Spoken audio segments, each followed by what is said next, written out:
এনেকুৱা কোনো চৰকাৰ নাই য'ত জন্ম তাতে মোক চাকৰি দিব। আমাৰ মানুহে কি বিচাৰে যে প্ৰথমতে নিজৰ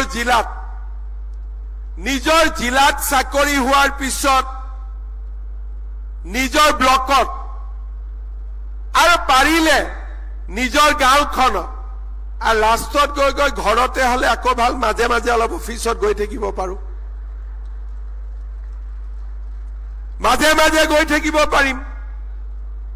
এই ব্যৱস্থাবিলাকৰ কাৰণে লাষ্টত গালি কোনে খাব লাগে?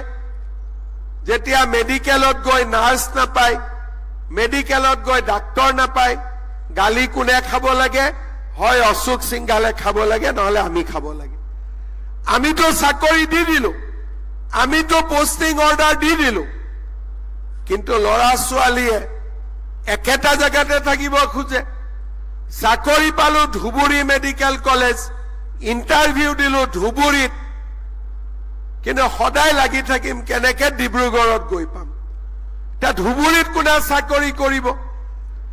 আপোনাক আমি ডিব্ৰুগড়ত ট্ৰেন্সফাৰ দিলো, কিন্তু ধুবুৰীত যিমান পেচেণ্টে আহিব, ডাক্তৰ নাৰ্ছ টেকনিচিয়ান নাপাব, তেওঁলোকে আপোনালোকক গালি নিদিয়ে।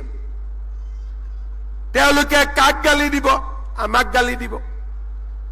এই ডাক্তৰ নাই, নাৰ্ছ নাই, চৰকাৰে কি কৰি আছে? চৰকাৰে কি কৰিব?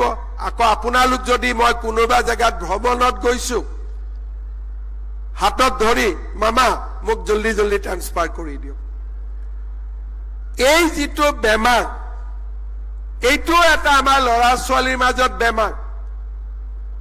অসমখন আমাৰেই। যদি আমি ভাবো যে সব কাম ঘৰত থাকিয়ে হ'ব, সেইটোতো সম্ভৱ নহয়।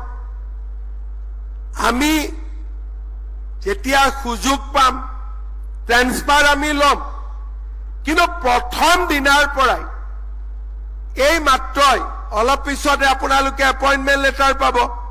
যাৰ যাৰ পোষ্টিং ভাল নহ'ব, ভাল মানে ঘৰৰ পৰা অলপ দূৰত হ'ব, লগে লগে মোবাইলত মাৰা আৰম্ভ হৈ যাব, কাৰ কেনেকে কি কৰিব পাৰো। এই বেমাৰটো আমি ওলাব লাগিব।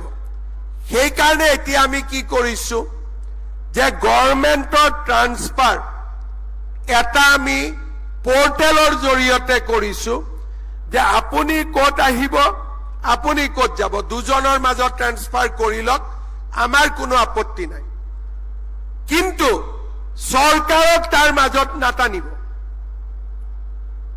কোনোবা ডিব্ৰুগড়ত আছে, কোনোবা ধুবুৰীত আছে, নিজৰ ভিতৰত ট্ৰান্সফাৰ কৰি লওক। তাত আৰু চৰকাৰৰ কাম কোনো নাথাকিব।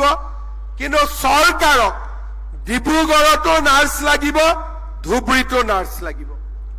চৰকাৰক ডিব্ৰুগড়তো ডক্তৰ লাগিব, আমাক ধুবুৰীতো ডাক্তৰ লাগিব। তাৰ মানে যদি সুবিধা আছে ট্ৰান্সফাৰ হৈ লওক, আমাৰ আপত্তি নাই। কিন্তু পেচেণ্টক নেগলেক্ট কৰি এখন হস্পিটালত দুগৰাকী নাৰ্ছ, দুইগৰাকীয়ে যদি ট্ৰান্সফাৰ লয়, ৰাতি ডেলিভাৰী পেচেণ্টগৰাকীটো মৃত্যু হ'বই।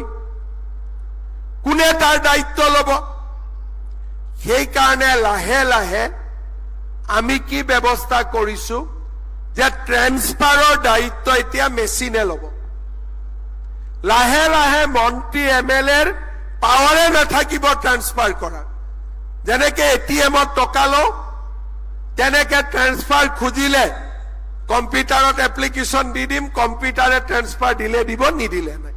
জাগা থাকিলে ট্ৰান্সফাৰ দিব, জাগা নাথাকিলে নমস্কাৰ এটা ওলাই আহিব যে তাৰমানে আৰু ইয়াত সুবিধা নাই। কাৰণ আমি অসমখনক ধুনীয়া কৰিবই লাগিব। আমি অসমখনক সকলো ফালৰ পৰাই আগুৱাই লৈ যাবই লাগিব।